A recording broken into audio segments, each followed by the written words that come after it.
Good day, champions.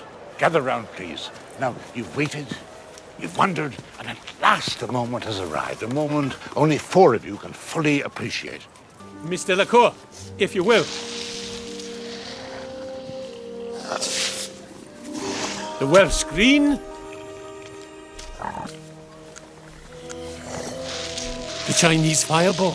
Ooh.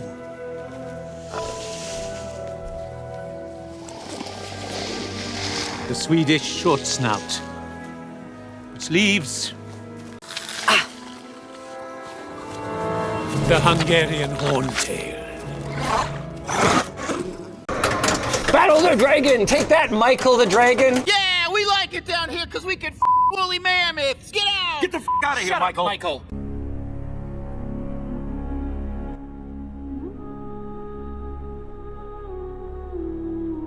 Harry Potter Pinball. It's here, guys. I know you know that we're all excited to talk about this one.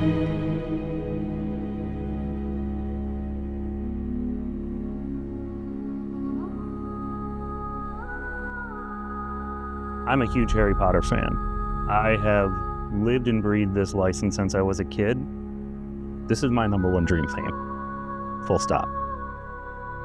This game has everything I wanted to put in one of the greatest games I've ever made in my life.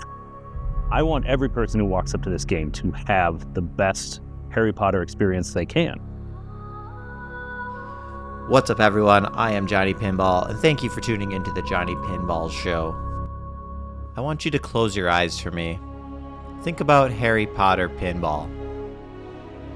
Before you saw the promotional flyers, what did you imagine this game would have? Are you thinking of Hogwarts, looking at the castle from the outside? Are you picturing Hagrid's hut, or maybe the Forbidden Forest? If you consider yourself a Harry Potter fan, I'm gonna guess your imagination was a little different than the playfield we got from Jersey Jack Pinball. That's not to say they didn't do a good job on this layout. It's just it was an impossible task to fit 8 films, 7 novels onto a standard body game. Harry Potter's designed by Jersey Jack's Eric Meunier. This wasn't just an ordinary project for him. This was the first theme he's had from Jersey Jack where he's really felt a true passion. He connects with his property. He shared this story. When I was 16, Harry Potter and the Order of the Phoenix, the book, was being released. And my high school girlfriend was 15. She is now my wife. I asked her parents if I could drive us to the nearest bookstore, which was over an hour away, for the midnight release. So we drove to Madison, Wisconsin. We got there at about 10 o'clock, and there were already 300 or 400 people waiting at Barnes & Noble for this book. And as I'm driving us back home, Ashley's in the passenger seat, and she's reading the first chapter out loud. And that is just a memory that I'll never forget. That little behind the scenes of lead game designer Eric Meunier sure pulls at the heartstrings. Thank you for tuning into the Johnny Pinball Show. I am Johnny Pinball. Harry Potter Pinball. We've had a couple months to digest this release. Like any release, it's had its fair amount of controversy. The AI art, was it AI, was it not? Was Jack lying with everything being hand-drawn? Did the artist fall on the sword for them? As time passes on, those things really don't matter because now they're just known things. When you're buying Harry Potter Pinball, you know AI was used. When you're buying Harry Potter Pinball, you know the modes are kind of like everything's coming at you at once. We'll get into that here in a moment. So what does Johnny Pinball think of Harry Potter as a theme? Great theme selection by Jersey Jack. Probably the best one they've done since Guns N' Roses. The first time you walk up to a Jersey Jack Pinball, most people are a little overwhelmed. This platform really goes in on the lights, camera, action, look at me vibe. It's not traditional pinball like a Stern is. It fits more in with an FEC entertainment center than a Stern pinball does. Because on a Jersey Jack, all the lights are RGB and they're not afraid to RGB it in your face. The big display, you go to the ticket redemption games, all those giant LCDs, slot machines, very similar to Jersey Jack. So they've really embraced that modern overstimulation, look at me presentation. Fans of Jersey Jack and fans of Harry Potter are going to say this is the best shooting Jersey Jack has ever made. Does that mean it's as good as maybe my favorite game, Godzilla? Well, let's start with the toys on Harry Potter. The big focal point is the staircase. The staircase is a lot like the trunk in the Theater of Magic, with it rotating around, the ball can go through it, and the ball can go on top. That's kind of what makes it a staircase and where they're drawing the name from. Personally, I don't think it looks like a staircase. It's not that convincing, but it's a cool feature of the game, probably the best feature of the game.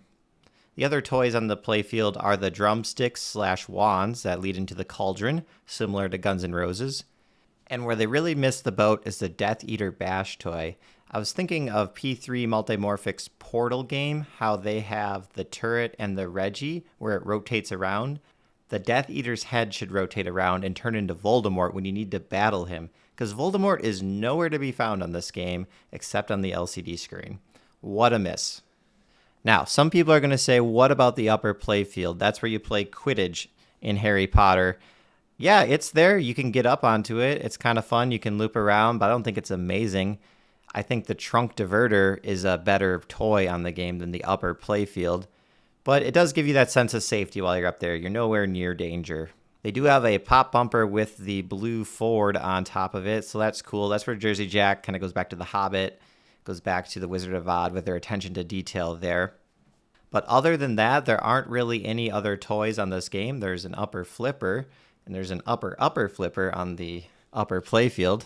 Not to be confused with an upper decker when you're at a party. All right, theme immersion. Do you feel like Harry Potter? Sometimes, maybe, when you play this game. Sometimes you get that theme music, Hedwig's theme, and you're like, yeah, this is Harry Potter.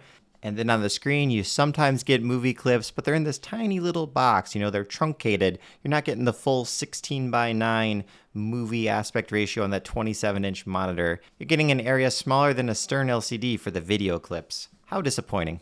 On to the audio. Well, we're all over the place here. We have the callouts, which aren't very good. It's Mark Silk doing everything. It's a little too much Mark Silk and not enough Harry Potter.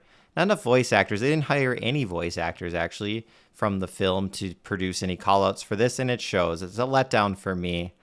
The sound effects, well, if you love Jersey Jacks, they brought the Jersey Jacks sound effects, sound fonts to this game. It's all the sound effects, the blips, the bongs that you're used to, that some people say sound like slot machines or coin redemption games in an arcade, and I tend to agree with them. Occasionally, some proper sound makes it through where you hear the voices from the clips being shown on the screen, but very rarely does that take priority in this early code. Everyone is hoping that they adjust it a little bit better, balance the sound out so we can actually hear the actors from the movie versus just Mark Silk. Now, the legendary David Thiel did produce the audio package for this game, so I hold out some hope that this can be fine-tuned where we can hear more of his audio and less of the Jersey Jack sound fonts. Moving on, the most important thing besides theme, or maybe the most important thing of all, is price. Where did Jersey Jack slide this in the market? After all, the sky is falling. Pinball prices are crashing down, but are Jersey Jacks holding value? Well, you can get this Harry Potter Arcade Edition. It's a new model. It's the base model for 10 grand. I think that's a hell of a price for what you get here because you get all the premium features in the game. There is nothing removed. The only difference between these editions are if they include the topper and the art package. The playfield is the same across all three versions. The next tier up gets you a topper, but not the full-on diorama topper, just a standard topper, and that's called the Wizard Edition for $12,000. A lot of people seem to be spending $2 grand extra for just that topper. Personally, I don't think it's worth it at all, but everyone has their own priorities. But if you want to go all out, they have the Collector's Edition, which ironically is not that collectible because it's unlimited, just like all the other editions. But for $15,000, you get the diorama topper, because when you look at the playfield, you're like, where's Hogwarts? Where's Hagrid's hut? Where's anything in the Harry Potter universe? Well, it's on the topper. And you have the castle up there, but it looks like a diorama. It doesn't really go with the theme. Some say, I tend to agree. Oh, a little sterile. No real insight. What do you think, Miss Hoover? But I'm not really a topper guy. My basement ceiling height is like 6'6", so there's no chance in hell I'm ever having a topper on one of my games. Let's circle back to art. This is why people buy the collector's edition. You get the non-AI art. You get the hand-drawn Mina Lima Bofima art that you look at it and you're like, yeah, what am I looking at again? But it's gold, it's foily, it looks cool. It definitely says I spent $15,000 on this product. Who are you not going to impress with that art package? You invite some people over from work. They're like, hey, this is cool. Maybe I could have one in my basement. How much does that cost? You're like, oh, this one? Well, this is the collector's edition with the Mina Lima art. This one costs as much as a Toyota Yaris, 15 grand. Then they're like, wait, it costs as much as a car? But not just any car, a Toyota Yaris. It's a car.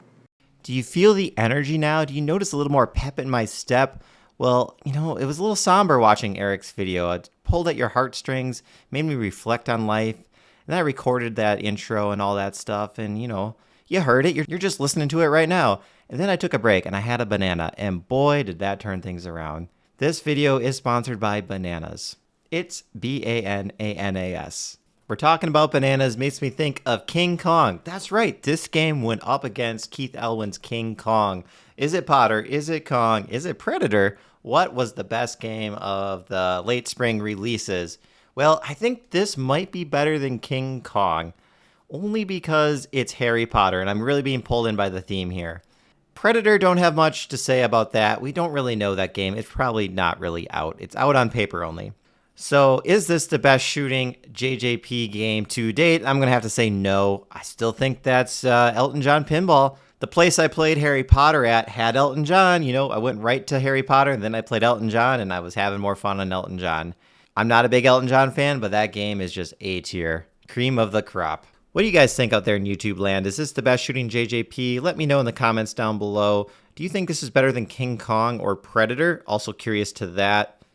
Now, would Johnny Pinball buy this game? No chance.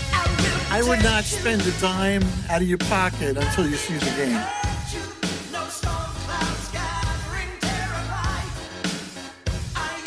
I'll catch you on the next one. Later.